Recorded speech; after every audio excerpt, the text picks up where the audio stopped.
when that breakup was happening. What is he doing? What is wrong with you? That's not Jerry's. You are sick and twisted. Honestly, bro, I can't count that high. This guy. No, I'm kidding. All right, let's get this show on the road. There's not a lot of space on the card. Hurry up, get over here now. Get this road on the show. Okay, so Is it recording? yes, because it only has a certain amount of space on that one. Okay, basically, if you see it's all full of unedited podcasts. If you see that red light go off, someone say something, and we'll pause, and I'll go plug in another one, and we'll finish the rest. But it has about an hour on it. Okay. Just leave it, baby. Is everyone's phone silenced? Chris, I love this setup that you phone did. is, I love this setup. Okay. Hey, man, you showed up in a t-shirt. You don't need your phone, dude. Real. Yeah. Hopefully this couch doesn't break. So how is it being the encourager? How is it being the wife? What? Like, I don't... Anyways, we don't have time for your side conversations. Yeah, we don't have time. Okay. To All right. So let's pray. Lord, in the name of Jesus, we pray, God. Jesus. Wow, this is weird being in this chair. Honestly, that's not your good side. I get it now that you're saying that. No, it's good. We should have flipped this whole... No, we no. should have flipped the whole thing It's around. okay, Chris. But it's okay. It's only one podcast, and the card, like you said, doesn't have that much on there. It's okay. It's all right. You could just flip it. I don't know if you're purposely saying that to make me mad. Are you really getting mad right now? Chris, TBH? Chris, stop. I'm going to miss you. Chris, stop. Okay. TBH, I I'm going love to you miss you. guys. Maybe we should. I don't know what episode this is. 4 or 5. I think it's Dang. 5. 105. Yeah. We're missing Sister Creel up there. Oh. Okay. So you're not wearing an undershirt. You are sick and twisted. Can you see it? On there. Okay, we'll cut it out. Look. Like this cuddle. Look, Man, this is an awkward setting. You don't hold it. That looks bad. That You looks guys remind me unprofessional. of my mom and dad. And not because my dad is brown and my mom is white. That's Don't not lie. the only reason.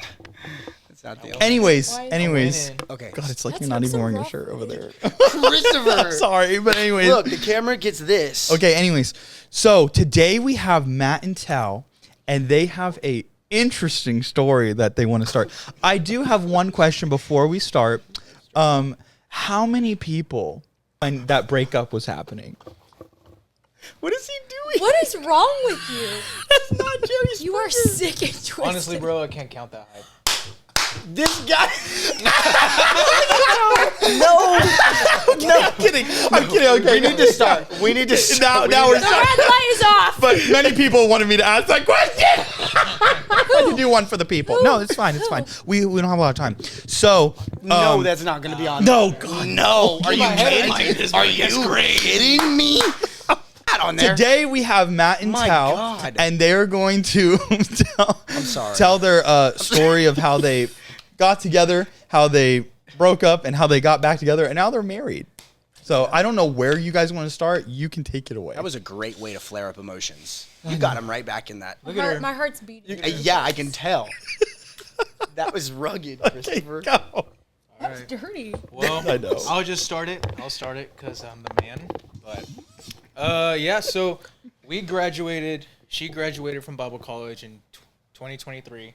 I graduated last year, 2024. So we've been out for. She's been out for 2 years. I've been out for 1 year.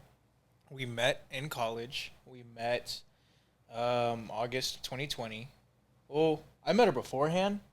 That's a whole nother story. But we, a relationship started in August of 2020, the beginning of my freshman year at COC. And from then on, they have that rule here, right?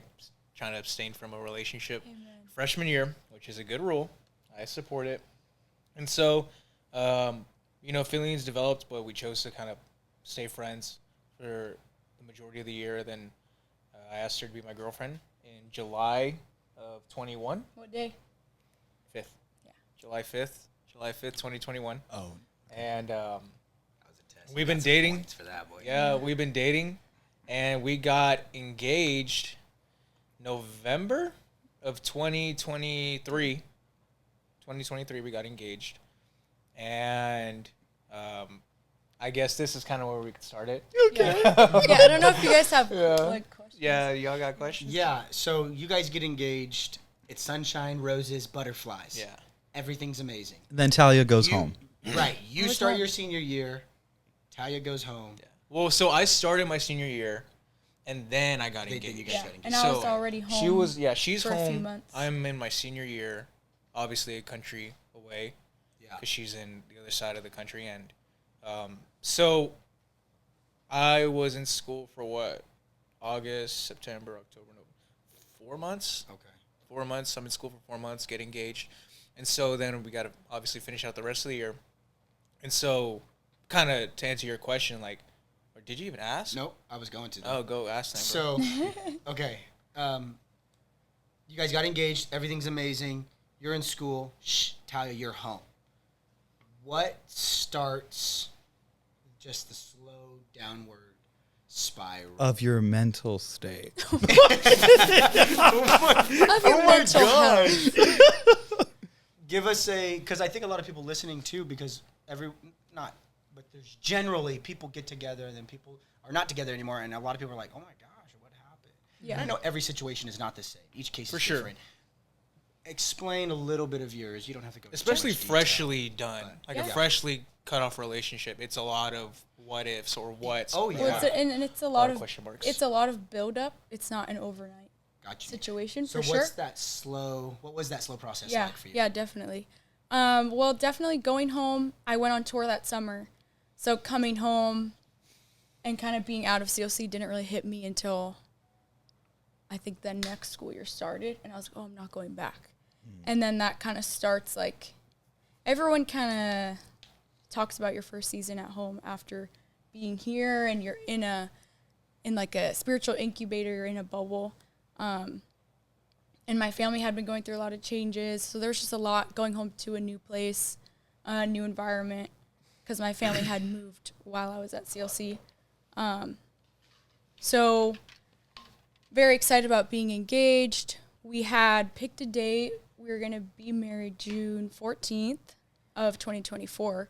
But kind of starting that process of, like, everything that happened definitely didn't take place overnight, but I was in a place that was new to me, and it's a testament to make sure you are really, really intentional about your walk with God and the voices that you're listening to. Because I kind of if I backtrack to, like, how I grew up with almost like a skewed view of God in my life, and that's a whole other story and a whole part of, like, my testimony, but I had this fear of God that wasn't healthy. So I viewed God in a light that was very harsh and a very condemning way. And coming to school here was a very long healing process of that for me, and learning how to walk with God on my own 2 feet. Morgan Ellis was a big part of that, teaching me how to know the voice of God for myself. And I remember feeling scared to go home because I was like, I wonder if I can really walk with God at home in the way that I've learned to. And I get home and, we get engaged, and, like, everything's, like you said, butterflies, rainbows. You start the wedding planning. There's not a thought in your mind that you're going to break up with this person, right? Like, a ring is a commitment. Especially, it's not like we dated for like a year. Yeah, Like, we had already been dating. We're going on 3 years. Yeah, dating, 3.5. right? And so, yeah, it's kind of like that before you propose, right? Yeah. Yeah, and absolutely. Obviously, for me, I feel like girls are always asking the guys, like, when are we going to get married? Oh. Like, girls are When are you like, going to pop the yeah, when are you question? going to propose? And people always ask the guy, right? Yeah. And so while the man is in prayer, right? While you're in prayer, while you're consecrating about it, and you're genuinely listening to the voice of God, and you feel that peace, you feel that security, you're like, yeah, I know for a fact this is the will of God. It's like a no-brainer, It's like Yeah. that's the response to the answer that you got from God. Yeah. Well, with any life decision, I think we can all attest that you put in prayer and fasting and really seeking God for every step that we take, right? Like that's just the way that we operate. We don't operate outside of the will of God to the best of our ability. And so that's just the way we were walking. I don't know if you were going towards this area, Yeah. but one of my questions that I've always thought in my head is, how did Taliah get from, you know, like, oh, we're getting married, all this stuff like that, and then how did you get to the thought process of like, I want to break up with you? Yeah. How did you get there? Yeah. So Okay, just sit over there. Okay. there's a lead up. Yeah. Yeah. He's like, I've been waiting. This isn't about Matt. This is about Grab us you. senior year. Go grab us I some know what's going on your end. How did your downfall begin? No, you just want that part. But no, it's true. Like it was my mistake. It was my choice. So it is like, okay, how'd you get there? But like I was saying, like you're on this high and everything is great. And just to kind of be a little bit anonymous Yeah. for the episode, there were certain people, that had never even met Matt, you know, at the church I was at. They weren't. Sorry, I think you should know, like, you moved churches. I did. Too. I had said my parents moved while I was attending CLC. They moved churches. Okay. Yeah. You said you moved. I mean, okay. Just clarifying it. Go on. And so, you know, Matt was a huge part of my life for 3.5 years, but not to these people. And so I remember in the back of my head, because I had this, like, you know, God, just to insert this, God wants every human to be made whole. You know, Right. Healing and being whole are different things.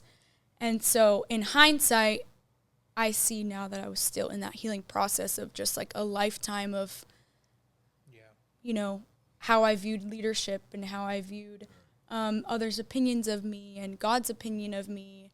And so coming to this new environment, I remember in the back of my head, we had gotten engaged on a Wednesday, the day before Thanksgiving.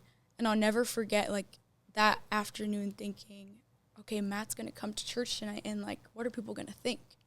That was in my head. Like, are they going to like him? You know, the normal thoughts, like, they never met him, things like that. But over time, certain individuals, you know, right after we were engaged would ask me, like, are you sure about him? Are you sure he's the one? Golly. And, you know, very innocent. Very That's innocent. how we thought about it. We're just like, yeah, you know, they're concerned about Yeah, us. very innocent to me. You know, these people had seen me grow up. It's not like we were in a It's not foreign. we weren't in a foreign land. These people had seen me grow up. It was just a different setting.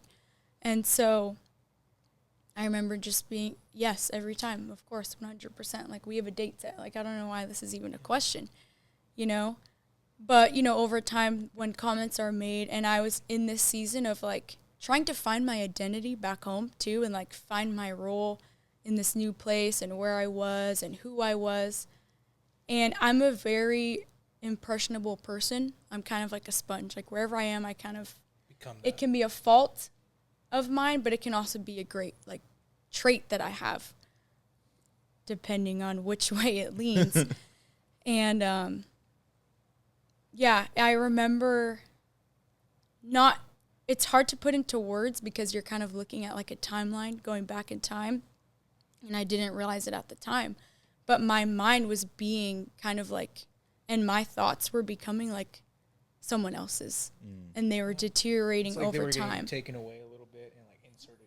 Yeah. Right. Gotcha. And I didn't see Matt anymore. You know, I didn't see him every We day. probably saw each other, like, Twice.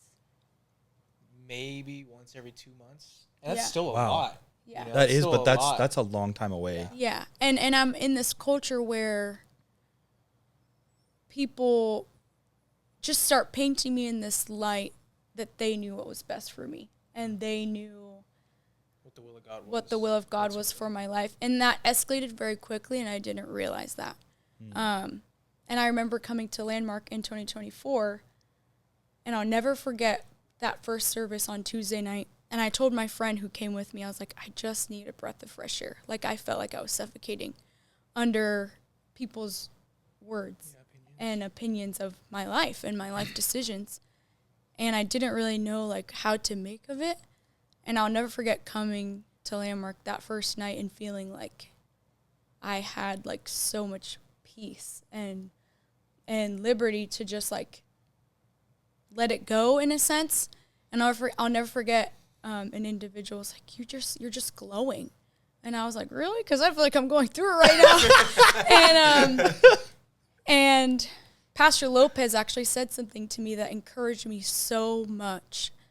And I held on to that. And I was like, and it was like a reassurance for me. Like, I am in the will of God. Like, I have prayed prayers and fasted days. You're not crazy. No, I'm not crazy for these decisions that I'm making. And it was like a short period of time where I was like, oh, I'm okay. I'm good. I can get through this, even if I feel like it was a little lonely, you know.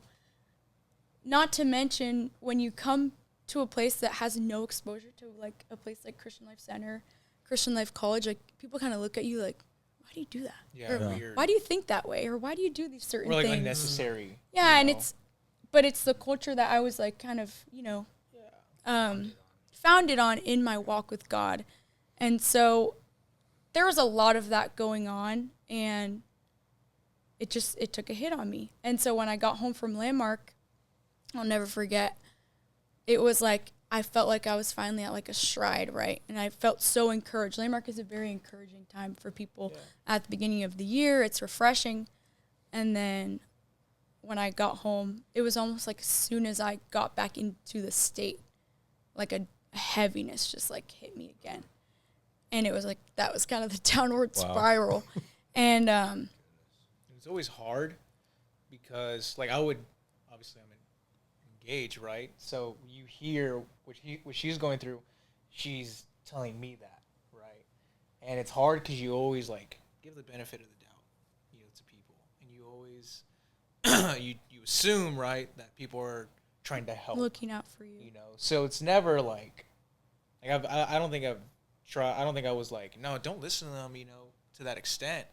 But it was like, well, you know, pray about it also. So Yeah, I think that's something I should have mentioned as well. Like, I think I'm a pretty pure person where I don't think badly of people. I'm not a very, like, cautious person to where I'm, like, skeptical of what people say. I'm a very trusting person. I'm a very, like, open person. I just am. But sometimes you can be open to the wrong voices.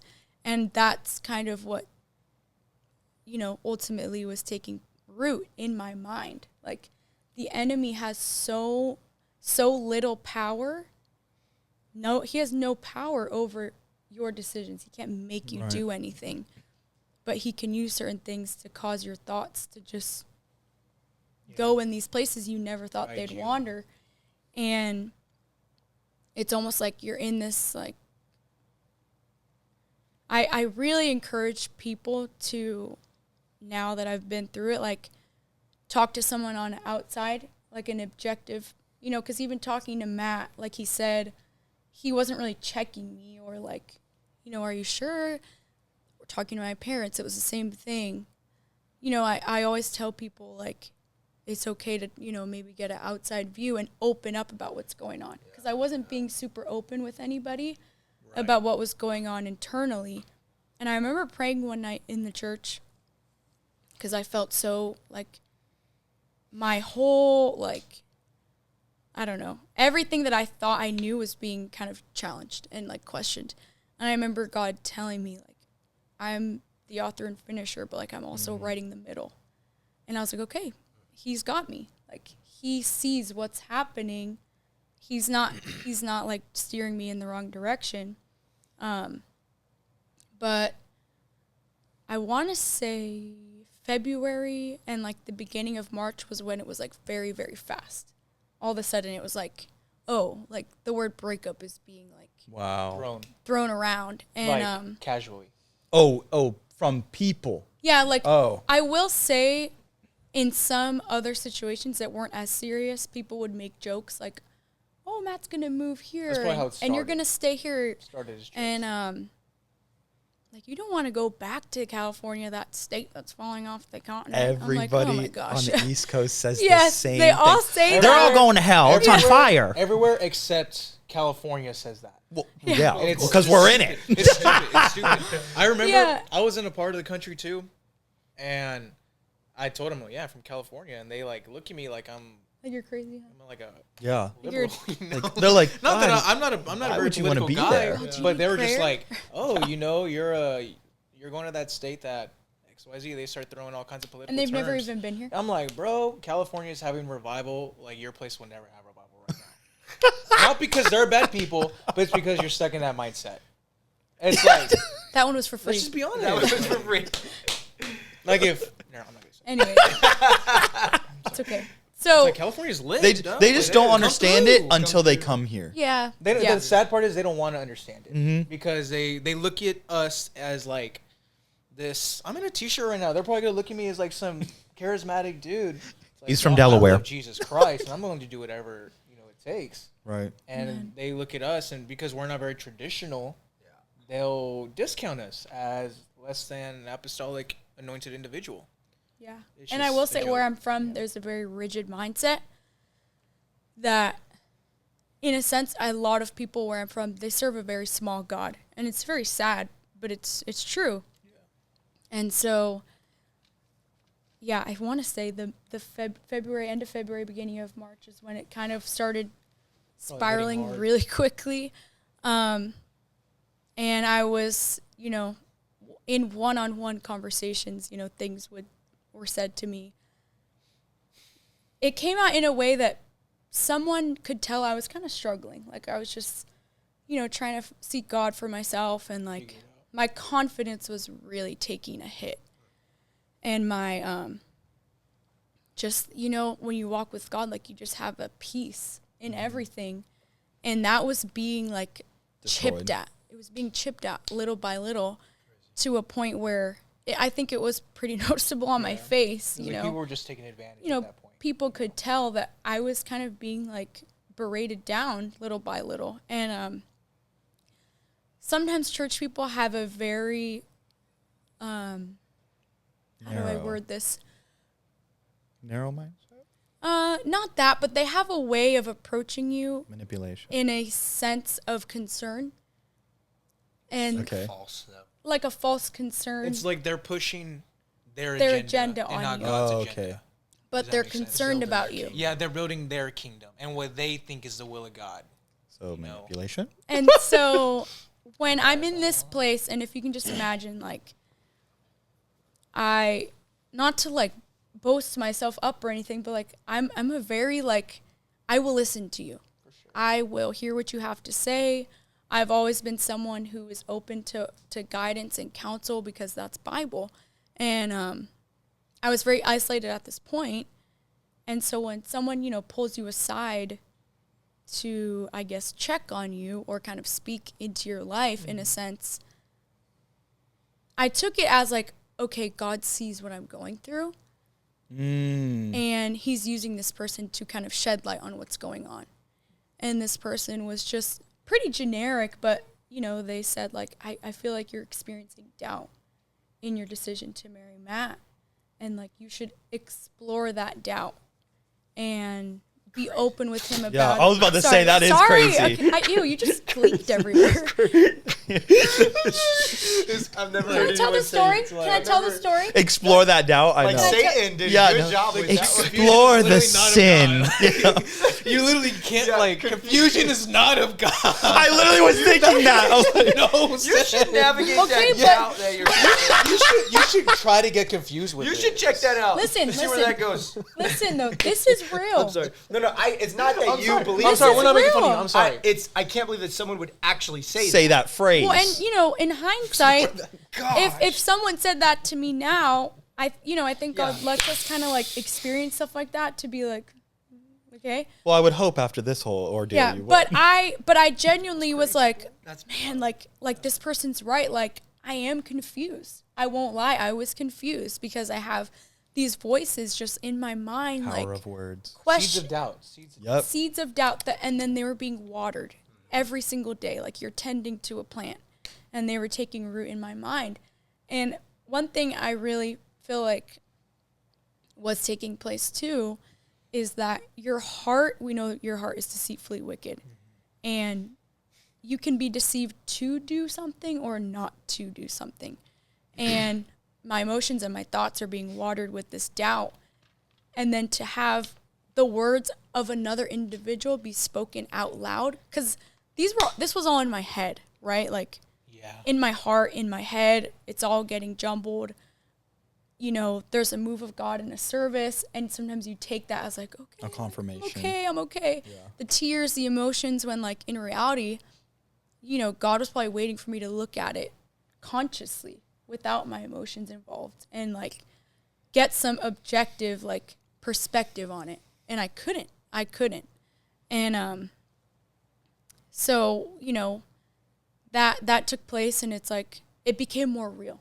The confusion became more real to me. And then the timeline is a little blurry. So I think it was in March, beginning of March, end of March. I don't know when our senior trip was, but I remember on our senior trip, Matt was going through it back and forth. Obviously, this is like her side of it, and this whole time.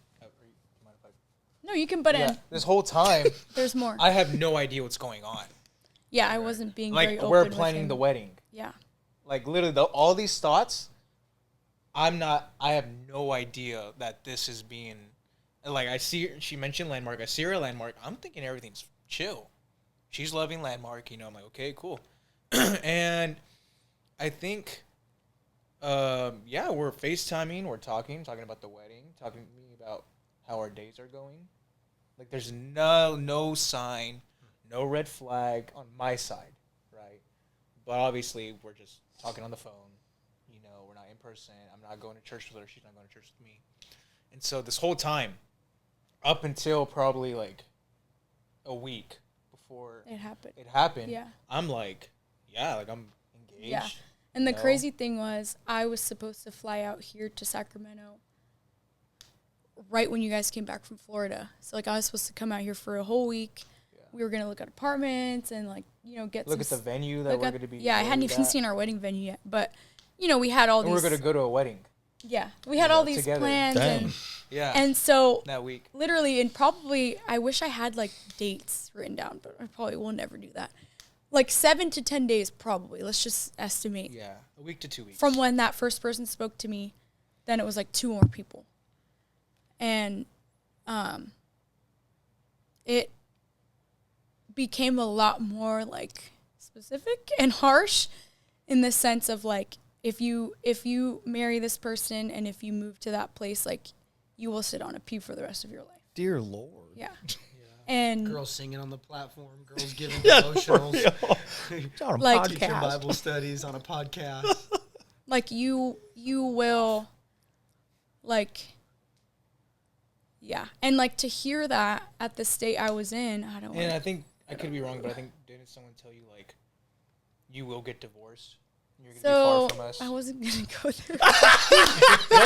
No, but it shows because. So someone told me this person is divorced and remarried, but they said, you know, when I was married to my first husband, like I went through a lot of hard times, and you know, as a wife, like you are submitted to your husband and things like that. And she said, you know, when I was really struggling, I could drive home a couple hours with the kids and kind of like get away. But when that happens to you, like you'll be too far from home. And I just, I'm not Hitler. And I just remember, Stalin. Like. I just remember thinking like, I felt actually, and I don't think I've ever told you this, I felt almost like hurt and like almost like invisible to all these other people in my life. Like, how could no one tell me this? How could no one be looking out for me in this way? How could I be, and you know, in your head, you're like, how could I be so off? Like, this is like one of the most important decisions of my life. How am I off that I'm about to go through something that's going to affect the rest of my life? So you broke up with him while he was in Florida on a senior trip. No, so what I happened? didn't even get there yet. Yeah, so this is the build up. You'll say it. So, sorry, I'm probably going to too Time much. is ticking. Yeah, I'm probably going to too much detail. Satan, I'm going to say one thing, but that's what Satan does. He puts these big questions in your head that you don't have the answers to and that you'll never find. I heard Brother Holmes say when his wife died, Elder, he said, I refuse to let the questions come into my mind. God, I'm going to work Right. Yeah. And that's the beautiful thing about God is like, I don't have to have an answer to that. You know, I don't know what's going to happen 10 years down the road. But it was so much hit to my faith, you know, in my decisions, you know, you start thinking like, I don't know the voice of God at all. Like, for real. You know, and, you know, I did call Morgan Ellis and kind of told him everything that was going on. And, you know, he kept it straight. Morgan knew everything. He kept it straight with me. And he was like, you know, T, I don't know if they have your best interests at heart. And he was very, you know, but he didn't tell me what to do, you know. And, but basically I was supposed to fly out here on a Monday. And on a Sunday after church, like I was told not to go.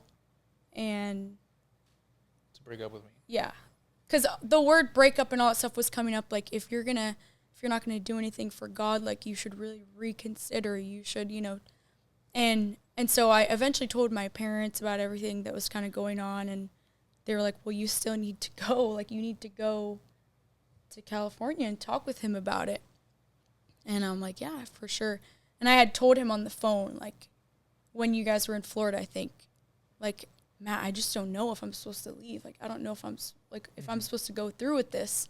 And so then I remember, I think when you're having this phone call, our whole senior class were waiting in like the van, the church van. Like down the street. Yeah, he's down the street walking like, back and forth.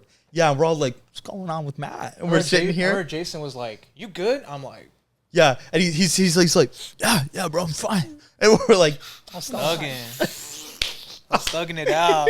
I said, Brother Brago here, I'm not finna cry. They're not gonna watch me cry. And so I'm a leader, I'm not finna cry. I'm the student body president, I'm not finna cry. it's okay. Sorry. So you called him. So they're like, you know, these people are like, why would you fly out there when you can just do it over the phone? Like, why are you wasting time?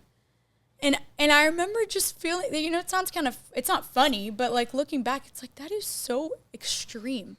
Yeah. Like someone that I have been with for over 3 years and I'm about to marry, like I have a ring on my finger and I'm going to call them and say, yeah, never mind. Like that is so crazy.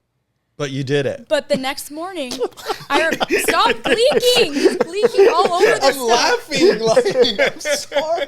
You're the It's not funny. You're the Freaking comedic Chris is relief. commentating. Because I'm it's sorry. serious.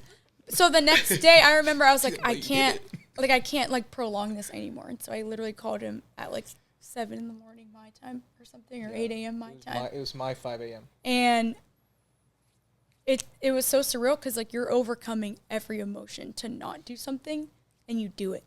Like I've never experienced anything like that. And I was just like, I can't marry you. Like it's literally the words I said. Dear God. And Matt was like, okay. Was that in Florida? He was like, tell me if you change your mind. So what and happened? That was it. You said, tell me if you change your mind? Oh, because at the He was time. like, well, let me know if you. Well, no, at the time, it wasn't like, okay, well, let me know. It was more so like, are you saying. Yeah, it wasn't that casual. It Yeah, was like, I was like, so like, what do you mean you don't know? Because it was like, it wasn't like I don't want to marry you. It was like, I just don't know right now. You know? So I'm like, whoa, like, so the question is up for debate. Like, are we, you know? She said, I just can't marry you, right? Like, I just don't know if I should marry you. Like, we need to, like, let me know, you know? Like, you know what I mean? Yeah. Yeah, better context. Thank you. And so later on that week, we call. And I'm like, hey, I need to know by the end of this conversation. And I told her, I said, I'll go out there and, like, I'll buy a ticket right now just for the weekend. And we could talk about it in person, or I'll buy a ticket for you to come down, like whatever we need to do. And she was just like, I just don't know. And then, but I felt from God, because I was praying during that time, and I was like, Lord, like, I need to know. If she doesn't give me a straight answer, then I'm not going to do it. Are you going to get into the thing where you wrote down the questions? Yeah. Yeah, So, we'll get there. That's the good part. Okay, sorry. That's the reconciliation. I really want to get to the part where it's like the Notebook. Oh Yeah, I know. gosh, dude! Because I told my mom the story and she stared crying. I was there Okay. in person and I was just like, Oh yeah, you were there. You, Ellis, Dan. I'm bruh. it was So- wild, bro. I felt like I was in a love story. Should we just skip to when I came? What do you want? Yeah, we Sorry, can. this is so Well, I do have a question in this Okay. middle Yeah, process. what do y'all- How In the did downfall. because I've had thoughts sometimes where like, oh, I know something, like this is God's will, this is what God's telling me to do, and then I have a voice, boom, no, and it's someone respectable like that I should be listening to, and I'm like, I started for 3 months. I remember after that person told me that, I'm like, I don't know the voice of God. No. So this hold is on, where Hold on. Let me say something. So while this is going on, she doesn't know, or I don't know anything. It's Like the literally details. like, bro, we're literally in Florida. Florida. You know, we're literally in On Florida, jet skis and on everything. jet skis, getting tossed by your tube because you're going At my 50 miles grandparents' an house hour. making breakfast. Yeah, we're like, you know, I'm busting down making eggs. And I'm, like, in the trenches. And then, you know, I see Jordan Richardson, and she's like, yo. Like, we're chilling, bro, having a good time. She got her bonnet on. Yeah, you know what I mean? Yeah. Randy. I see Sally with the bucket hat and sunglasses. She's like, yo, we're going to the beach. And I'm living, like, I'm having a good time. Senior trip. Senior trip, you know? I'm like, I saved up money. I didn't shave. Like, I'm living life, bro. And then, still not shaving. yeah, but still, so I have no idea. We're in that van. Going through the Everglades, getting alligators. Yeah, bro, I have a picture of me holding a baby alligator. Like, we're living life. And then it's literally like, I get a call. A wrecking ball. I get a call right before we go to the Everglades. No. Remember? Because y'all were waiting? Yeah. It was right before the Everglades. Like, we're about to get in the car. Dang, that's the beginning of the dang And then trip. she's talking to me. And then that's when she's like, Matt, like, and I had felt something Yeah, he was a trying little, to get at something. little tweaked. I wouldn't say off because I didn't know at that point how off it was, but I knew something was a little tweaked. And so my thought was like, you know, and so that's why I made an intention to like talk to her and to really build up her coming. Because one of my best friends, he was getting married on a Friday, and she was supposed to fly in on that Monday, and that was my spring break. And so our trip was the week before spring break. It was a Tuesday through Friday. Okay. And then we came back on that Saturday, and then that's when she broke up with me on that following Monday. Well, it's literally the week before. She's like, you know, I don't really know. And I'm like, okay, but why don't you know? Like, you know, like, what's going on? Like, and then I'm not going to say God told me, because I don't think he did, but it was more so like a discernment and like just wisdom kind of tells you some stuff. And so it was like, I knew people already weren't a fan of her coming to California. And 2, I knew people weren't a fan of me. Just because when I visited her over there, when I proposed and all that. And you came for Christmas, And I came for Christmas. There was, like they a- were like it an was arm's it was reach like away. An underlying, like, Hesitancy. They were like Yeah. and I was like, hey, how are you? You know, they weren't very welcoming to me. And like, hey, how are you? And I got to talking to some people I kind of already knew. And I could tell it was like, you know, like, we don't really want nothing to do with you kind of deal. Oh, good. You know, and like, Very but it wasn't like that diminishing. It was just more so like, oh, okay, like, you know, you don't want to like just chop it up and be a friend. You know, it's totally fine, you know. And so, with that in the back of my mind, and I had known that they were pushing an agenda, and I didn't know what the agenda was until like the Lord kind of told me, right? And I knew they were pushing an agenda, and so in my head, I'm like, they've been talking to you, like they've been telling you stuff, and it's not right, like it's not godly. And then as she's telling me, it was that same day, as she's saying, I think I told you this on the phone. It's the same day. She's like, I just don't know. Like, it's the will of God. Like, I don't know if we should get married. And I'm like, Taliah, that is not the will of God. The will of God is that we get married. Mm-hmm. And it's not the will of God that we break up. Like, it's the will of God we get married. And I'm only saying this because you're like, well, a very respectable person will come up to you, right? And tell you X, Y, Z. Sometimes God will use that as a test, right? As show to see your submission level, to see if you're really willing to sacrifice and to put Him first. But there are times why you need to know the voice of God, Right. Yeah. because I knew without a doubt she was the one I was supposed to marry. And so when she's telling me this, I'm like, Taliah, you're not in the Holy Ghost. Yeah. And I told her that confidently because I I was right. Obviously, I'm right. You know, I'm obviously right. And so, but it's not because It's not about being right. Yeah, and it's not about that, but it's knowing the voice of God. Yeah. And I knew without a shadow of a doubt it was the will of God that we got married. And so when she's telling me this, I'm like, Talia, you're not the Holy Ghost. But I'm like you in the sense of like, because it was 3 people that were using some form Biblical. some form of Trinity. ministry, some form of leadership in the church. Father. So, you know, when a person with, you know, who holds some value in the church says something to you, You couldn't start take it as thinking, yeah, you know? you're like, Yeah. it's like your wheels start turning. maybe I'm But, stupid. You know, and And I I would have completely done the same thing you did. Like the questions would have been raised. It's not so much like I think her decision was stupid. Not at all. I completely understand where she came from. You know, And I just I- knew what I felt from God. That's and that's what I held on to. You know, I've always been taught to please God in all things, please God in every decision, and like part of pleasing God is, you know, being a submitted individual to leadership. And so I think that's where like, it got blurred. okay, God, like if you're using these people to like change the course of my life, Go on. then I want to please you above everything else, even if that means giving up a person that I, you know, Dang, want you to were willing marry. to sacrifice it all. Bro, that's a gangster right there, and bro. and you know it. I don't know if you want to interject there because then we can move on. But I was gonna yeah. say, so how did you overcome all of those opposing voices and get to the point where you're like, I gotta go? we were like, oh my gosh, Because Yeah. I remember you This is telling me messed up. about the conversation that you had at the kitchen table. yeah. Wait, hold so on, that- before you go on. But maybe build to There's that. a little bit. You know before this? that. I don't No, know. no, no, he no, doesn't no. know that. No, I was gonna No. just say all I I could don't think know this this. whole time because You don't I know did, this? With my dad. Oh, yeah, yeah. all I could think of the whole time this was all going down in Florida. I'm thinking she's such a scumbag, and I was so mad. I'm like, why is she doing this? What's wrong But with it's because no one No, knew we her didn't know. Yeah, like, yeah. They literally, if they didn't, like, if I didn't know, they didn't know. Right, They're just like, man, that's the will of God. Like, my friends obviously Yeah. are godly and they're going to back me up. And they agreed without a shadow of a doubt, like, no, it's the will of God. You guys get married. And it wasn't like, you know, that's the most support I've ever seen from, like, people who I'm not even tight with. I'm like, yo, like, you was praying for me?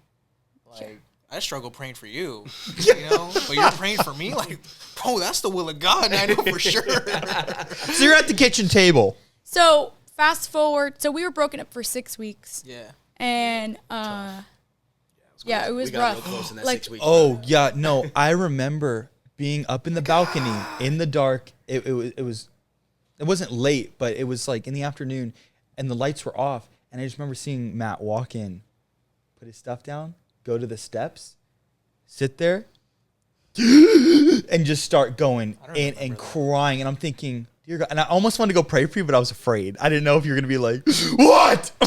But like he was not having it. You know what? You helped him character build, so that's fine. I was broken, dog. the potter's wheel, huh? I was like, Lord, if I'm finna be broken, I'm gonna be broken for you. Not over no girl. So go on. Stuff you'll cut out. No, so- he's not saying anything else. So yeah, you know, in this time I'm trying to figure out what the heck I'm doing with my life because everything changed like in a day. Yeah. And so what was also kind of like crazy was after it happened, all these like people and the voices and everybody who's kind of in my business, all of a sudden like they don't say anything to me. Really? Everybody knew it happened. Like little by little, you know, stuff like that trickles around at church.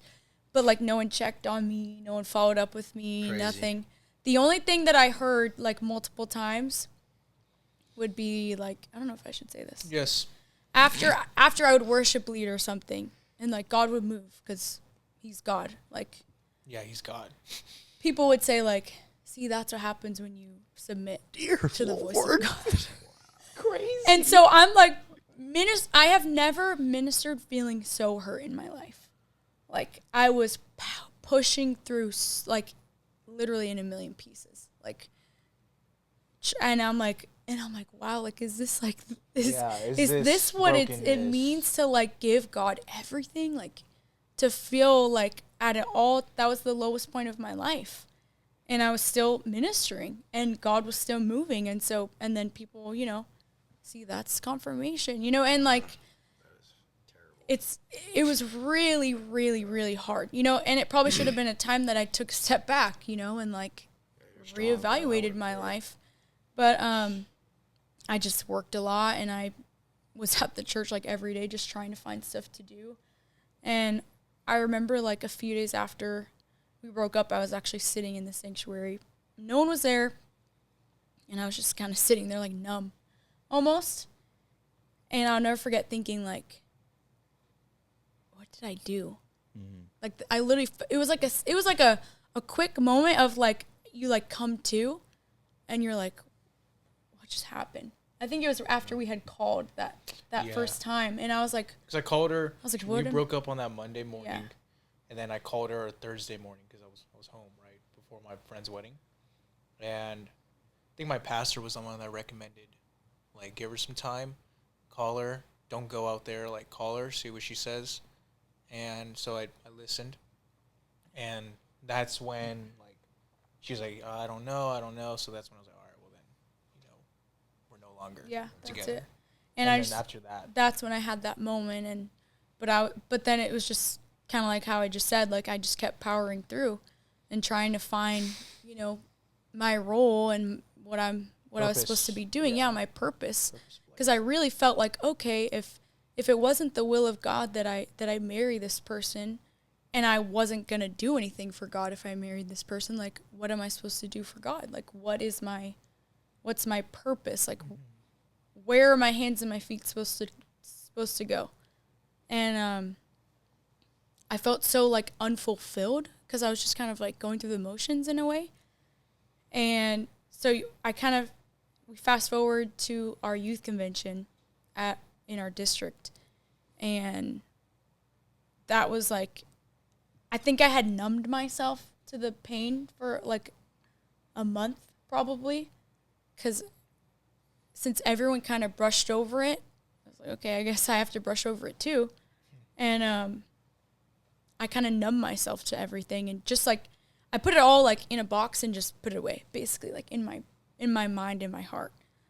Like didn't think about it, tried to just like package it up and move it. And at our youth convention, I was singing, and they started singing Firm Foundation. We were singing Firm Foundation. And I'll never forget, like, that was the point where I, like, actually broke down. And I, like, went back to my seat, and that was probably, like, the most pain I had felt from everything that happened. And someone who was used of the Lord, amen, came and prayed over me, and they were like, God is giving you the clarity that you've been waiting for. And I remember thinking, like, okay, like, the clarity I've been praying for. Like, almost like I didn't know I needed it. Mm-hmm. Because I thought I had already made the life-altering decision that was in the Lord's hands, But I was like, okay. And from that point on, it was like a slow but, like, steady, like, realization, like, oh my gosh, like, what am I doing here? And I really can't put it into words. Like, I think about it often, but that was on a Friday when that happened. And then on a Sunday, we were in service, and I had decided, I was like, I asked them if I could have a break because I was, like, really exhausted and stuff. And I was over on the side, kind of just watching what was going on, really. And the preacher was talking about David, I think. Yeah, I think he was preaching about David. And I don't even know, God works in ways that, like, sometimes you can't really put into words. Right. But I guess this was how, like, he saw fit to, like, speak to me. I don't even remember what they said. I don't remember what the line was. I couldn't tell you what scripture he was reading out of, but he was, like, going, when preachers are kind of going on, like, they're at, like, the climax of their message. Everybody's standing up. A very, like, cookie-cutter moment, I guess. But I was standing there on the side. And he was talking about taking back what the enemy stole from you. And I'll never forget. I feel like I could cry. But I was standing on the side, and I was like, I was like, the enemy took something from me. Like, he ripped it right out of my hands. And I'm sorry. And I just remember, like, almost feeling, like, very humbled, but almost, like, aggressive in a way. Like, I need to take it back. Very bold. Like, I need to take dominion and take authority and, like, almost step into, like an area and just, like, unapologetically, radically, like, take back what was taken from me. And I didn't know how that was going to happen. It was literally just a moment that happened in my mind. And that was the first time probably in like 6 months of all this happening that I actually felt like faith rise up in me. And you know how like, you know, men of God always explain faith as like a tangible, you know, it's tangible when you really get a hold of it. Like I literally felt like it was such a tangible, like powerful, I don't even know how to explain it, but I was like, okay, that's what I need to do. And that's kind of like where that week was crazy, because then I was like kind of opening up to my parents about it a little bit, but I really didn't know what I was going to do. And so I think I decided to call you. I don't know if you want to intervene. Were we in the car? Yeah, it was you and Dan. Because I remember seeing. So Dan, obviously Dan's your brother, and so I'm like, you know what? Because when we broke up, Dan was like, bro, like you're still like one of my brothers, you know, and that meant a lot. So I remember seeing you guys are on campus, and I was like, I'm gonna hit up Dan, like. So I think I asked you guys to go get a sandwich. Yeah. So we went, and you guys are getting out, and then she calls me, but I had her number deleted. Like I deleted like all of her family's number except for Dan, because I needed Dan's number for work, for the office. And so I'm just going to leave Dan's number, and then when he graduates, I'll delete it, you know?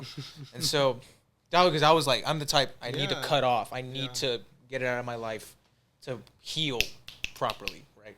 And so, yeah, she called me, but it just said the area code. And I recognized the area code. I thought it was her dad, because I just see numbers, and I'm like, nah. You know, I'm not finna answer. And then I think I go to the sanctuary, because it messed with me. I'm like, bro, I'm gonna go pray. And then I get another call, and I decline it. And then I get a text message, and it said maybe Taliah Marie. Did I text you twice? So did I call you twice? I think so. So you texted me, but then it deleted. It said unsent. You unsent it? Yeah. I remember, and then another, like 30 minutes later, an even longer. Where'd that boldness go? An even longer one, and I'm like, gone. I'm like, no, because I remember that Sunday, the sermon was like, you guys need to burn bridges against the world. You remember that? Now he's fun. You know what I'm talking about? And I'm like, I'm taking it back. Yeah. She's trying to build the bridge. He's trying to burn it. Like Minecraft, huh? Minecraft. And so, and I'm like, but it wasn't like, here was the hard part for me during the whole breakup. I had to battle healing, right? Like going through the healing process, obviously without being angry and being bitter. Yeah, those emotions are healthy, but it's only healthy to experience them when you're in prayer, right? And in the presence of God. Like if you're angry, like if I'm angry at her and I'm just venting to you, that doesn't really edify anyone. Yeah, I may blow some steam off, but it's still in my heart, right? Yeah. And so I think for some reason, I don't know who told me, I think it was just God encouraging me. Every time I felt a certain way, I would let it out, but I would let it out in front of God. So if I was like mad, I would like tell God how I feel, and I wouldn't like hold back on how I felt. Like, you know, I would say some crazy stuff. And then if I was sad, I would tell God how I really feel, you know? And so, yeah, like she texts me and I'm like, no, sir. Like, I'm not doing this. Cause I told myself, cause I had an issue with like relationships prior, you know, and I would always go back to unhealthy relationships. And so I told myself that if we ever break up, like that's it. With anyone, like that's it. Like I'm not rekindling, I'm not keeping the relationship, you know? And so that's why when she had reached back out, I'm like, no way, shape, or form. I am not doing this. I Yeah. am not going to go back. I'm not going to talk to her. I'm not going to do anything. And I had called someone that's like a father to me. I'm like, bro, this happened. He's like, well, you don't have to do anything. He's like, don't do anything. I said, that's how you feel, don't do it. I was like, all right, I'm not going to do it. And then I called someone else. And All the voices. yeah. No, for real. And obviously it's okay to take advice, but you have to have to use discernment. It is okay. And you have to apply it to your There is situation. wisdom It's like in the multitude. yeah, of it's counsel. like, if you got a chicken leg, you're not gonna get the bone and the cartilage. You're gonna eat the meat. You know what I mean? Like you're gonna get what you need out of that. You're gonna throw away what you don't need out of that. And so why are you laughing? Because You know what Sounds he great. eats Funny a lot of analogy. chicken. The analogy. Yeah. It's always Boy food, want huh? chicken, Yeah, you know? of course it's food. Well, you get it. You get it. Yeah, I understand. I'm just like, okay, and so this person was like, I think you should call her, but he's cheap because he knew everything. He knows exactly what I'm talking about. Yeah, he knew. He knew I was the reaching whole out to thing. him. He knew the whole thing. So he's like, no, I think you should. Oh, I'm dead. Okay. He knew And both so- sides. And so I'm like, man, all right, bro, whatever. So then I go pray, and then 30 minutes like after she had texted me again, I'm like, God, I don't want to do this. I'm like, but I'm gonna do it, and I'm gonna nail this thing down, And she calls me, and you want to say? Because I'm gonna sound like a jerk if I say. He was very honest. Like it was right before graduation was gonna happen. It was like 2 weeks before so graduation. I was gonna be out here for And Dan. Greek yeah, was you have whooping impeccable me. timing. Greek know. was killing me. So I was gonna be out here anyway for Dan. And sorry, we hurry. I don't know if you guys You're want good. all the Keep details. going. Okay. Yeah. So I was gonna be out here for Dan, and I was like, I mean, that's my only shot. Like, it's not like I can just drive to his house and talk to him, right? So I was just very honest. I was like, I just want to know if I can just have a conversation with you at graduation. And he was like, honestly, I was like, honestly. No. Yeah, I was like, honestly, like. I'm closing. He was like, I'm moving on and I'm closing the door on this, but like, I'm not gonna tell you what to do, type thing. And that was basically like the extent. But of the I did conversation. tell her. I did told her. I was like, but I don't want to because I don't want my graduation to be remembered as that. Talking to you next, like I want to celebrate with my class. I want to Which is celebrate. fair. I want to celebrate with. I want to celebrate with my class because I had gotten really close to you guys. Like I'd gotten close to you, a lot of the guys from our class, and so I was like, I'm gonna celebrate. Like I'm gonna hang out with my friends. I wasn't Like, trying to ruin your graduation. I know you weren't, but that was my thought process. It was like I'm Like, why graduating. do I need to deal with this right now? Yeah, exactly. I was like, that's not really fair to me, No, And absolutely. So, and but my I family was remember gonna be there. after that phone call, I was like sobbing, obviously, because I'm like, in my head, I'm like, it's honestly probably way too late for this. Like in the terms of like the natural, like it's way too late. Like couples, like, and I was the same way. I was always kind of like, taught that, if a relationship's unhealthy and you walk away from it, like it's not healthy to go back, So you're at the kitchen table. So I'm sorry, we're getting there because there's like a whole lead up to it. bro. You want all the information. If So that one, if I can. No, we're about to get full. That's why. okay, Do you okay, have space on that? Just a pinch. We'll do that then too. Okay, go. okay. So, Just a pinch. just to condense that week, it was almost like a series of like I think we called maybe like 2 or 3 times, and we were both like very, very, very intentional with our words. Like I don't think I've ever prayed more specifically in my entire life. This was kind of crazy. So, it was like one of our last Wednesday chapels, and I'm obviously this thing is in my mind, right? Her calling me and messing with me, and so I'm like, Lord, like I don't really know what to do, right? And I remember I was gonna go get Panda, but right before I got Panda, I went outside because I like to go outside, even now to this day. I like to go outside and just do whatever I want. And it was during altar call. I went outside and I felt to call her. Wasn't I with you? Is it during the service? Because I had left early from the service because it was boring. Yeah, and you were like, Yeah, and I was you were like, what are you doing here? And I was like, oh, you guys have no awe for the house of God. No.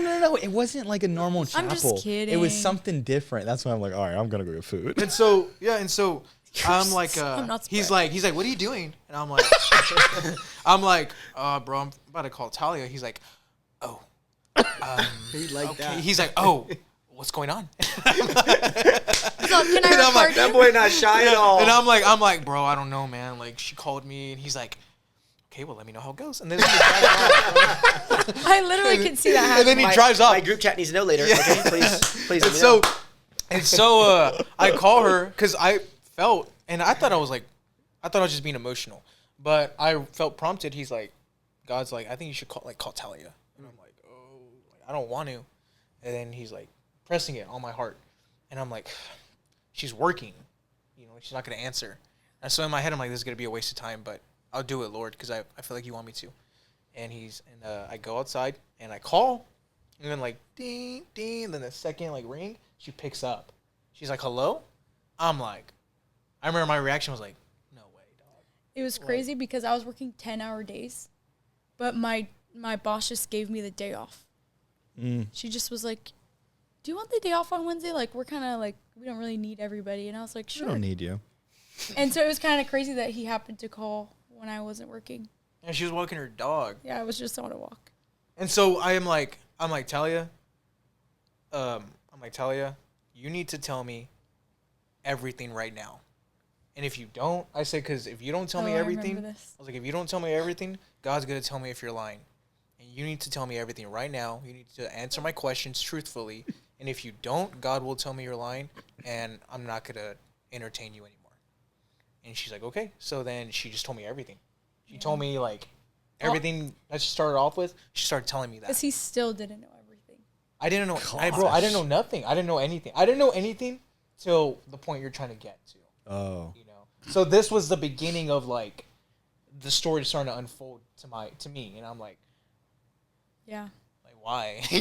What is all this, And it was crazy because that morning, too, I had prayed. I was like, God, if I get a chance, like, because he was like, we might talk in the next few days. But he really was, like, obviously fair. Like, he's not sure if he wants to give me the time of day. But I had prayed, like, if we get a chance to talk, like I need you to order my words. Like, and as I was talking, is that the same phone call with the questions? No. So that day, never mind. That's a Wednesday, and then I'm like, call. Taliah, you need to tell me everything. But I was like, okay, well, I got to go to work because I worked here in the office. I got to go to work. And then Luke picked me up. We went to go get Panda. And I'm like telling him some stuff. And then, anyways, so then the next morning, we had class. Well, I went to the chapel after class. And I think I stole the notes somewhere, but it was on my phone. And I'm like, Lord, I need to know everything that's going on. And so then I got on my notes, and I literally titled the note, right? Titled it, I said, questions I need to know, or answers I need to know, whatever. And then I started writing down questions, like detailed questions, like, why did you do this on this date? Why, I started writing down detailed questions. I think it was like 8 of them. And then I'm praying. I'm like, Lord, I need to know this. Like, can you please reveal it to me in due season? And then I left. I left the chapel, and I had to live life. And then the next day, I'm working out at the gym. It's like 7 a.m. And she calls me. She's like, hey, Matt, can I talk to you real quick? And I'm like, give me like 20 minutes, And so I finished the workout. Because I had a partner. I didn't want to ditch him. And so I finished the workout. Then I'm driving back to campus, and get in the car, and she starts talking to me. And then it was kind of crazy.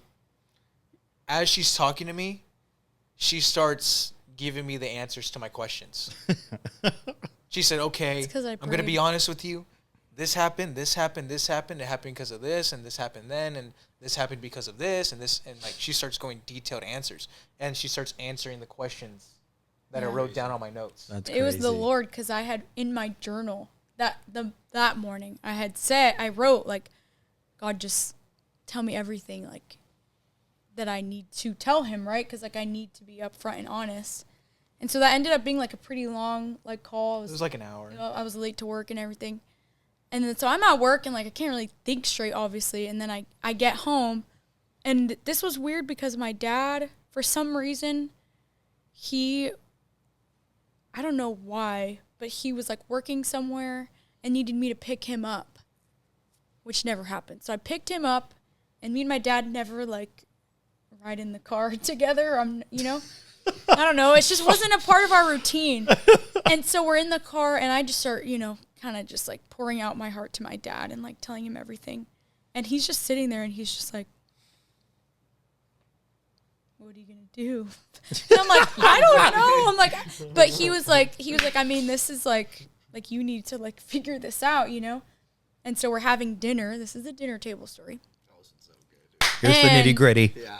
It's not even, I feel like this isn't the best part. It is the best part. This is the hallmark part. It is the best So- part. It is the hallmark I swear, if the camera cuts off now, I know. And I remember telling Oh, I my just cut mom, off, bro. Nah. oh, I remember telling my mom like a little like insert. I was like, I need to pull some Disney movie stuff because this has to be you like, did. Yeah, she thought she was Hannah Montana, bro. No! Wizards So- at Waverly Place. A wizard is crazy. So you're at the dinner So I'm table. at the dinner table, and I'm just like telling them everything. I'm like, because we're trying to figure out. I'm like, I told my parents, I was like, I can't wait 2 weeks to see him face to face. And Morgan had told me, he was like, you know, T, like you just need to see him in person, and then you'll know, like all this stuff. Very good intentions, but I like knew when he said that, I was like, I don't need to see him in person to know what I like, how I feel. Because he goes, you need to know how you feel. I'm like, I know how I feel. Like, I know what I want to do in this situation, you know?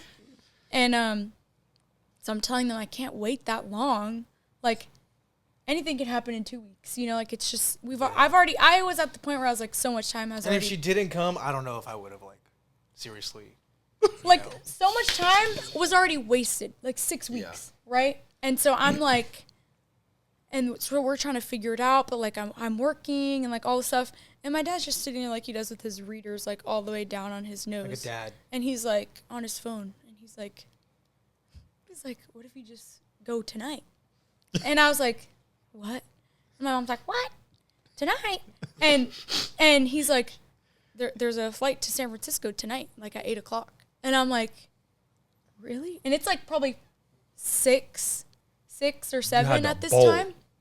And I'm like, actually, he's like, let's just, like, you could try and get there, and then we'll figure it out. Because I was like, well, when am I going to come home? Where am I going to stay? All this stuff. He's like, we'll figure it out. Like, let's just go. And we live an hour from the airport. And so I, like, ran to my room, got a backpack, threw some random stuff in there. Like, I had, like, a toothbrush and, like, an outfit. And a teddy bear, yeah.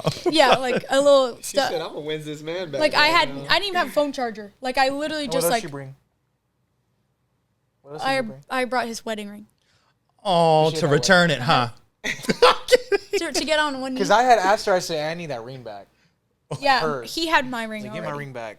So anyway, my mom's like, this is crazy. What are we doing? And me and my dad are like, we could make it. We can make it. I'm not checking a bag. I literally have a backpack. And so we're like flying to the airport. And I called Dan, and Dan was with you. And I was like, hey, Dan, like, I'm flying into SF. Like, I need you to pick me up at midnight.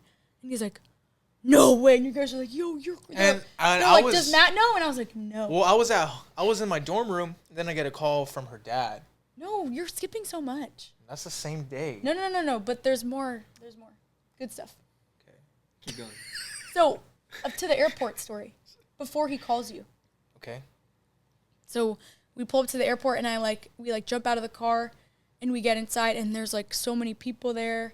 And I literally, like, there's a huge line, like, at the counter. And it parted like the Red Sea, huh? And my dad was like, we have to cut everyone. Like, we have to. And so he's going up to everyone. He's like, excuse me, this is an emergency. Can we cut you?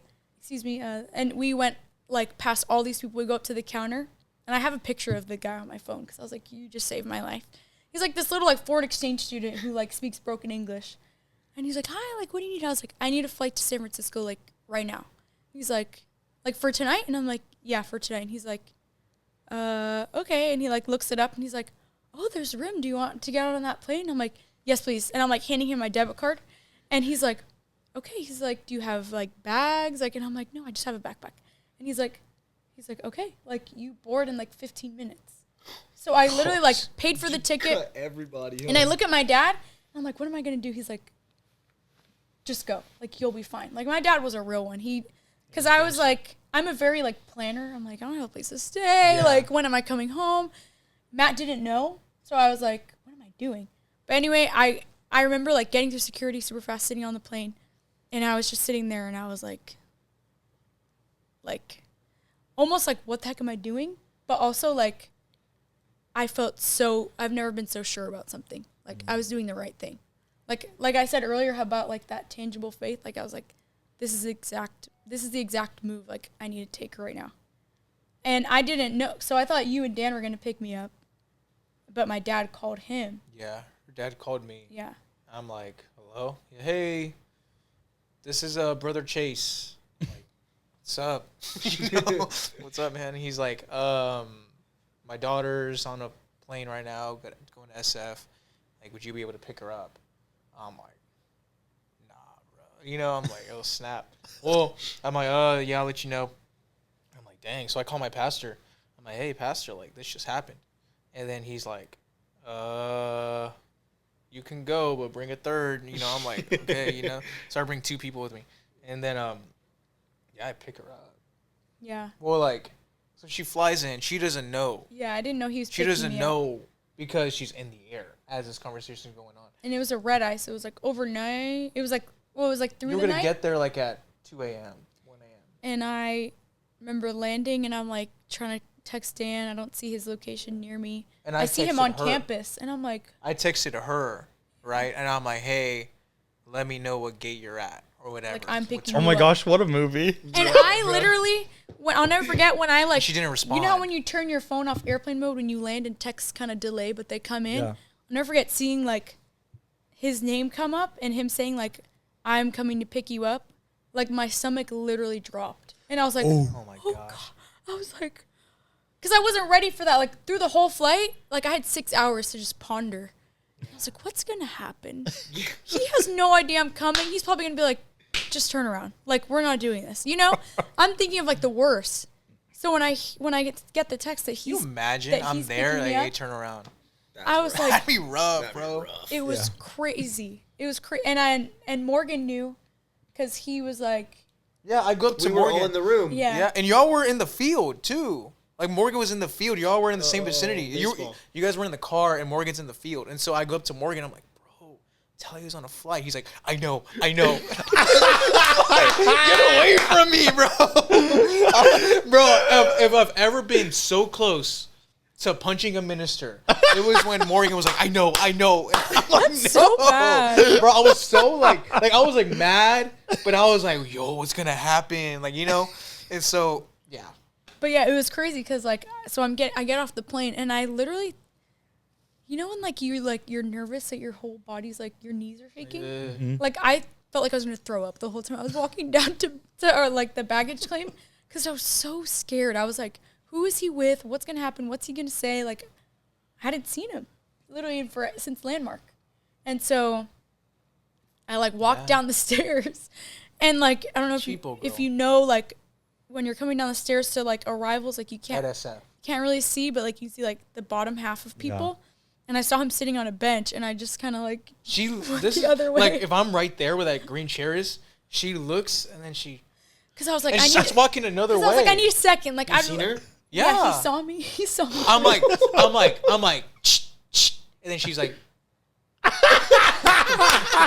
I turn around and like obviously, hey. No, I'm not making fun of you. But like, we both start crying. I'm like, dang. Because when I see her, I'm like, bro, that's my girl.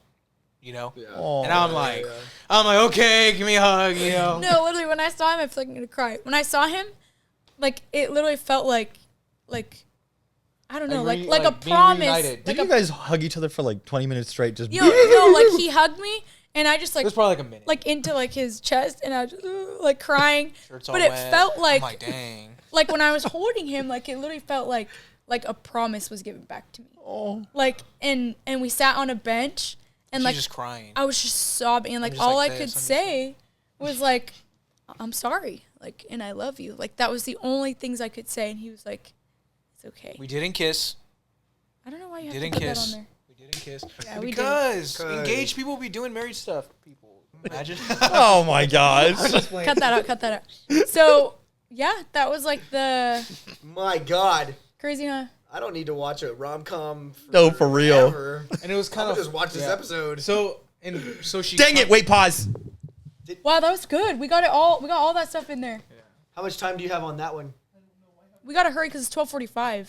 The podcast. This Is this it? juicy Is this stuff. it? We're almost done. We're gonna cap it right here. There's about 30 minutes on this. All right. No, we're but good. no. Well, yeah. So obviously that happens, and so she's here with just a backpack. She doesn't have clothes Like she just has a toothpaste, maybe some deodorant, maybe, So I smoked. and like shoes.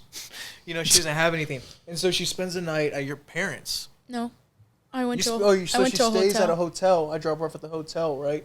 And then she's there for a couple of days. Well, then she ends up staying with your parents. But I did tell her that weekend because we started talking. I think the next Saturday we started talking. Yeah. And I'm like, On the way home from so- the airport, actually, he was like, "Would you stay? Like, would you stay here?" Like, don't go back home. And I was like, "Oh snap, we're already getting to the Because we're just chase." talking, but I asked a question. I was like, would you consider like staying Yeah. in California? And then obviously the next Saturday is when we really, like, I take her out to eat, and we just like dedicated that day to talking. Everything on the table. And everything on the table, reconciliation, like, okay, what happened? What's going on? How do you feel now? Obviously you flew out here, so you feel some way. Mm-hmm. And that's when we just started talking, and I try to be fair in every single circumstance, and I try to be realistic, but I had to be fair with myself. I had to be realistic with myself too, and I was like, Tal, the only way this can work out is if like you move here. That's the only way. Because if you decide to go back, I don't want to keep doing this. Because you didn't trust like the place I was in, Yeah. which is fair. And so like, And obviously, up to that, I think it's fair to say I don't know if I completely trusted her at the same time, just because of what had happened. I mean, after 3 years, you did that. I mean, And so it's like, to me, I'm like, it I was, don't it was know, like God, it you was know? like, and for me, I already in my mind, I'm like, this is all or nothing. Like, I have to be willing to just like, it literally felt like you love someone so much. It's like when you love God, like you're just willing to give up anything, do anything. And that's where I was like, yeah, like I'm down to stay. And I remember checking out of the hotel and I was like, I feel like I shouldn't leave.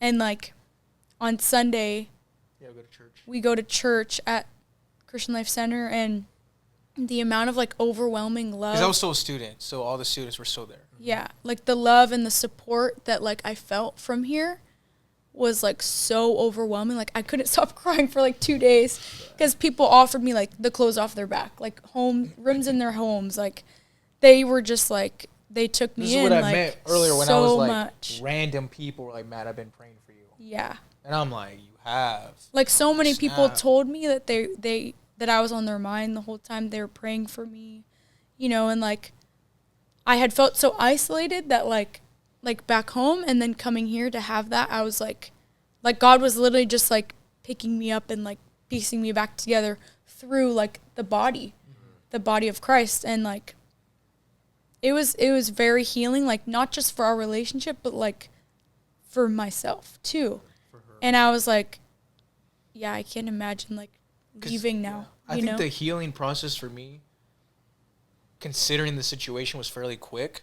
It was hard, but I think the Lord really helped me out like tremendously during that 6-week process of healing. I wasn't completely healed by any means. Even when we got back together, I was still healing. no, you were taking it darn well. No, I know. I'm like, I was oh, just wow. like, Lord, like I don't really know what to do. Because it was more so like, well, God, like I will literally do anything for you now kind of deal. Like I was already kind of committed and sold out, but I don't know, it was like some sort of switch. I'm like, all right, Lord, like let's really turn it up a notch, like let's see how far I can go with you.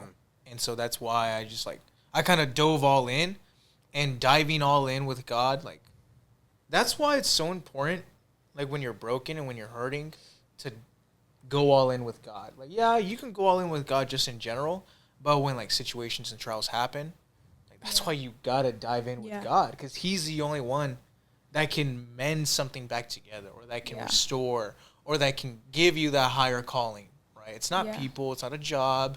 It's not even other relationships. Like I could have easily, started a couple flings or something. It could have been a word I'm probably not gonna say. You know what I mean? But let's just be honest. Like That's not what God is. But that's not what God is. Yeah. That's not who God is, right? God's not You can't be that. You That's can't right. be that. It's so true though, and like God really does get the glory for it, because He I was. will say it. I'm gonna say it. I was praying one day. Sorry, real quick. I'm just gonna, because you said I could be honest and I could. Yeah, be you can be open. You want- No, No, go for it. He told me. I'll never forget. He said, "Y'all gonna laugh, but honest truth. I was in the sanctuary, and I'm like, God, like, I just feel like, I'm sorry, but he was like, I was like, God, and I told you I was being transparent with the Lord. And you got it. No, I'm sorry, Tal, but you have to be transparent with God. Completely, because he is a higher being, but you got to understand, he's there for you. Yeah. And he hears your prayers. He knows your thoughts. He knows how you really feel, even when you don't know how you really feel. Right? And so I was like, God, like, you know, I feel like just, you know, being a hoe right now. I'm sorry. Yeah. I'm just being honest. Like, I was like, God, that's how I feel. I'm not going to, but that's just how I feel. Like, because I was hurting, you know, and that I could see why people, they get hurt by the world and then they just go all into this kind of lifestyle, right? Of just flings and just, but he told me, clear as day, he said, Matt, you're not going to be a hoe because I'm not a hoe. Wow. He said, I'm dedicated to the bride of Christ. Wow. I gave fire. myself to you. That's My crazy. Lord, I'm going to give myself all to you now. And then that's when, you know, that's when I Yeah. decided to really go all in. That's not exactly when, but Yeah. like it was moments like that that built up my faith. And it was like, all right, God, I'm going all in now. Yeah. And I'm not going to go to my right. I'm not going to go to my left. I'm going to stay ahead. Yeah. You know, I'm going to stand firm in this. And like for me, that like season of like feeling so like just tossed with to and fro, like every wind, and being so confused and full of doubt, like God was so intricately involved. And it was like really short. It was like 2 weeks, 3 weeks of like, it was like direct prayer, then something would happen. Direct prayer, something would happen. Even when I got here, it wasn't like, oh, I got here, we're good, we hugged, we're good. Like I remember being woken up in my hotel room and just like pacing back and forth and just praying the word and praying like the will of God, and just him to literally order like every single word I spoke and every like, because like when you experience like pain or like I made a mistake, like that's, you know, I hurt someone that I love, and like it was almost like God like show me like how to love this person again, and like just let it be your perfect will. And so it's just like, it was almost like a reversal of all that doubt to like God literally answering my prayer like so specifically and guiding me like with so much clarity. And then, you know, we were like, okay, we're going to get married, you know? And I never forget, like, I was still on the fence of like, Yeah. okay, are we going to do this? It probably took like a week and a half, a week of like, okay, are we going to do this? Are we not going to do this? And like, how are we going to the do greatest, this? bro, my pastor, he is legit. He is the greatest person I can ever have in my life right now, without a shadow of a doubt, as a pastor, as a leader. Because I remember I called him, so I called him when she was at the airport. Then I called him the next day, and I'm like, Pastor, you know, I don't really know what to do right now. And he even told me, you know, he said, Matt, like, this is an individual that, you know, left you, and, you know, they weren't sensitive to the Holy Spirit. And so you, like, I don't know if those are characteristics you really want in a wife. And I'm like, yeah, you know, I totally get it. And so I was really praying, and, okay, God, you know, open up the door, close the door. And then I think I called him the next day. I'm like, yeah, you know, like, we talked, and, you know, I don't, like, I feel good about it. What do you think? He's like, you know, I was thinking about what I told you yesterday. And he said, if I told my daughter that this person is not the will of God, and even though she didn't feel the same way, she would listen. And if I told my son that this girl isn't for you and that you should break up with her, even though he may disagree, he would listen because he's submitted and he loves God. And he said, so ultimately, I'm looking at Talih's situation, and like her submission, even when she didn't want to do it, shows how much like she loves God. Wow. And he said, ultimately, that's really what you want in a wife, is someone who loves God, like they're willing to give up everything for him. He said, so if you're okay with it, he said, if you're okay with it, I'll come. He said, I'll drive up to Stockton, and I'll sit with you guys. And so he drove up, I think, like the next day or two. And Yeah. we sat, That's what really cool. restaurant? Don Luis. Don Luis, like right here. God, I hate They that love place. Because they Don love that Luis. place. You know? They love it. And so, That place messed me up. Go on. Ow. we're sitting there. We're sitting there, and then Just told them everything, yeah, basically. everything she just told you guys, like, we're telling them. we shared a plate, but I slammed the plate. Oh, Like I'm talking and crying, and Matt's just eating like all the food. We had chilaquiles. We cope different. We had some chilaquiles. And Pastor was like, salsa. "Can we get another plate?" He's for like, her?" hey, waitress, could we get another one for her? She didn't get to touch that one, you know. And so she orders a plate. I start slamming that plate. oh my gosh. She wasn't eating. And bro, she was like thin. You know, when she came, she was so thin. She looked like Ronnie's ankle. She was so thin. I'm not gonna show it. Either. I think I might She have was slipped my leg up on she was accident. so thin, bro. Like you could tell she hadn't been eating, whether it was fasting or depression. Like she was deprived of food, nourishment. And so I'm like, Oh my bro, gosh, this, I'm you like have to this share poor. that. I'm being serious. I'm like this poor girl, man. Like, Dang. I'm like, man, she's. you're so I'm like, thin. man. I'm like, she's going through it. Let me get some of this real quick. But and so, as we're talking, right, she explains everything to my pastor, my wonderful pastor, pastor's wife, and then he's like, so what are you guys gonna do? When are you gonna get married? He was like, so what are you guys gonna do? And I'm like, well, we want to get married.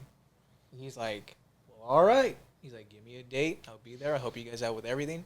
And so we moved the venue To the church. to the church, and that's how we were able to have that many people at our wedding. And It was but perfect. I'll never forget, like right before, and I've done my best because while all this stuff is going on, obviously you heard how, you know, people mention like she'll be sitting in a pew, right, and she'll be struggling out here. Well, for me, I also took it as like, do I not have a calling? Like, do these people know something that I don't know? Do these people know something that, you know, people in my life don't know? And I'm like, am I going to fall? Am I going to stumble?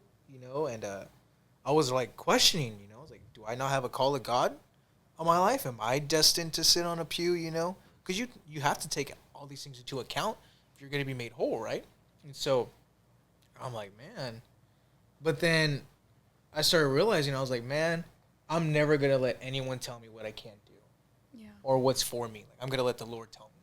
I'm going to let God tell me through prayer. I'm going to let God tell me through the leadership that's in my life, you know, and he's got the leadership will confirm it if I'm right on. Yeah. You know what I mean? Yeah. And so I took that as like, you know what, like I'm never, like, I know what I could do for the Lord with my all. And so when we're there, Pastor had asked me, and for like a year, bro, for like a solid year and a half, I knew I was going to be a youth pastor. I knew it. I think I even mentioned it on, I think I was on the same podcast with you and Jonathan. I think I was like, yeah, you know, I really feel like, I was still a student, I was like, I really feel like I'm going to be called to youth ministry. I don't know what facet, but I think I am. Well, what I was feeling was spot on, you know, because my pastor, he asked me while we're there, he said, hey, I need a youth pastor. I need a youth and I need a young adult pastor. And so all of that, you know, me and us going to Larry and taking over the youth and young adults. And, you know, we've seen growth. We've seen young people get the Holy Ghost, young people get baptized, and we're discipling them. It's not so much we leave it at that, right? We're doing our best to be in the work of God and listen to the voice of God. All this right now, what's going on in my life is the biggest testament to listening to the voice of God. Right. Because if Yeah. I listen to her camp and if I listen to people in Right. past settings that have discounted me Yeah. or discounted us, I wouldn't be doing what I'm doing. Yep. But because we held on to the voice of God, because we did our best to establish a prayer life, even when it wasn't pretty, you know, like even when I hated life and question marks are raised in my head. I think I know what you're talking about when the Brother Holmes situation, right? Because I remember hearing him say that, and that came to my mind.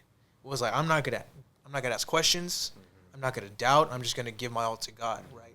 And when I did have questions, I did ask, but it wasn't ever in a sense of, why are you doing this to me, God? It's like, God, I don't know why, but I trust you. Kind of what she said. Like, you don't need to know the answer. You need to trust God. You need to hold God's hand through the fire until you get through. You know what I mean? Yeah. And so what we're doing right now is the biggest testament to having an established prayer life. Mm-hmm. And we are not by all means highly spiritual individuals. Like, we are people just like Ronnie and Chris, and we all have shortcomings and we all have defects and we all have things that God needs to work on us without a shadow of a doubt. But we know how important it is to have a walk with God. And it's a tragedy how it's been a culture that the pastor or that the leadership or that the man, the prophet that comes into town is God. Mm-hmm. That's not true. It's not true. It's not true. I believe leadership is there to confirm the will of God. You know, I believe leadership is there to push and to exhort and to guide and to teach and to minister to the body, but they are not God. Right. Because if that was the case, we wouldn't be here. We wouldn't be Yeah. doing the will of God, because we are in the will of God. But we listen to the voice of God, and God opened up doors. Even when powers and positions said, no, that's not for you. We just held on to the promise of God, you know? I think what I when I was praying about doing the podcast and like what God, I'm like, okay, God, what's the point of telling the story? Like, I don't want it to just be like us rambling, but I really felt, from God that people need to know it matters who you surround yourself with, number one, because it's a huge lesson I learned, and who you allow to speak into your life. And it matters to have guardrails up and, have people that you're checking in with, you're accountable to. But above everything, like Matt just said, like seek the voice of God and he will answer you. You need to know And the voice of God. that is ultimately our lifeline. That's our lifeline in everything. Right. And, it took me a long time to kind of forgive myself for what happened and, let God, love me again, in a sense, because I felt like I had just made such a mess. But it brought me so much closer to him. And that's another whole testimony, is, letting God be that source of love and guidance and wisdom and your lifeline for everything. Because it's not Matt for me. It's not my family. It's not my best friends. It's God above everybody. Right. And, that is almost the point of the story, I guess. Yeah, it's like I mentioned, it's a testament to just knowing the voice of God and having an established prayer life. Because I'm sure, like Chris, you mentioned before the podcast, you feel something in the spirit for your life. Well, imagine if you were, let's say you didn't know the voice of God, and you're just kind of living life, listening to people. Where would that get you? Right. I You know was what I mean? literally, you were so in the spirit because I was just about to say that, and you just took the words out of my mouth. But Because yeah, it's a everyone testament. is going to have an opinion about your life no matter what you do. Everyone will have an opinion, and it's not worth giving ear to. Right. Yeah, there are the very few. I have great friends in my life. I know I can go to either one of you, and something godly will manifest out of that. I know that without a shadow of a doubt. But that does not mean I go to you for every single thing. Right. And that does not mean Yeah. you will give me guidance for every single thing. That is God's job. That's Jesus' job. My pastor's a great man. But after a while, he will tell me, you need to pray about it. Right. He's not going to be like, you need to do this. You need to do that. Have you been doing this? No, you haven't. That's why you're XYZ. You're going to need to pray about it. If you don't start the issue, if you don't try to solve the problem first with prayer and try to end it with prayer, you're probably going to miss it. Yeah. Prayer is the lifeline. God is the lifeline. I've been doing this effective thing because there's been so much teaching on prayer lately here, and we're going into a summer of prayer and fasting. And I felt very impressed because I want to have effective prayer. Right. You can get into prayer and not be effective. Very. You can get into prayer and pray amiss. You can get into prayer and kind of just go through the emotional motions. Exactly. things like that. Yeah, or it can just be an emotional thing, or But God really put me on this. I've been walking the sanctuary with my Bible out, and I'm going to read a psalm, each verse, and stop and pray the verse. If I don't know what a word means, I'll look it up. I'll stop and look it up, or I'll just keep going, and I'll pray a psalm, God's word. And man, there's nothing more effective than with praying intention. His word. Exactly. With intention, right? What's going on in the ministry that I'm involved in? What's going on in my family's life? What's going on in my life? What's going on with this season that I'm in and the next season? Especially with effectiveness in the kingdom. Yeah. and effectiveness in the role that God has for you. Because like you guys have realized there are seasons where God is working on you. And there are also seasons where God needs you to minister, needs you to go out. Nonetheless, prayer will always be needed, and sensitivity to how you should pray will always be needed. And I think that helps learning the voice of God. It will. Yeah. Praying God's word, Right. and giving God space to talk back to you. Of course. You'll better learn His voice. Along with obviously separation from the world. Like that has to be, like, that's why CLC is such a great place, because they don't only teach the word and they don't only pray and walk the walk, but they teach something that I feel like isn't taught a lot, is separation. Like it seems like everyone here to a carnal eye they're crazy. To a carnal eye why would you do that? You don't need to do that to a carnal mind. But the more you consecrate, like I remember I met Ronnie, and I was like, bro, this is just kind of weird, Just being honest, it was my freshman year, but I'm this carnal 20-year-old. Like, Always has no shoes on. I remember. It's disgusting. I remember I was in the side chapel, like one of the first times I ever prayed. I think it was the first time I ever prayed here. I was in the side chapel. It was like 8:00 at night, and they had that whiteboard, and it just had all kinds of writing on scripture, and it kept saying "kill the flesh," like, all over. Gosh. It looked like graffiti, bro. I was like, where am I, bro? Like, what am I doing? Kill the flesh, I was the like, flesh. dude, and like, I don't know if this is godly. That's how like naive I was. That's how like, but it's because, I wasn't very You were separate. kind of rubbing shoulders with the world. Exactly. I was so still long. rubbing shoulders with the world. Like, I remember, bro, I was listening to like Travis Scott in my dorm room. We're getting way off. And then I was like, yeah, dude, I'm kind of carnal. I think I got to give this up. Duh, you got to give it up. But point is, all that leads to having a clear voice of God, or a clear understanding of the voice of God, a sensitive hearing, because He confirms it through His Word, confirms it through prayer. Yeah. If it can be very simple, if something that you're feeling does not add up with the Word, most of the time, if not all the time, it's not godly. Right. If And you know what I mean. I Go ahead. think this whole experience has given me like a greater reverence for the word too. Sometimes I look back like, man, if I had just put their words against the word of God, it's like night and day.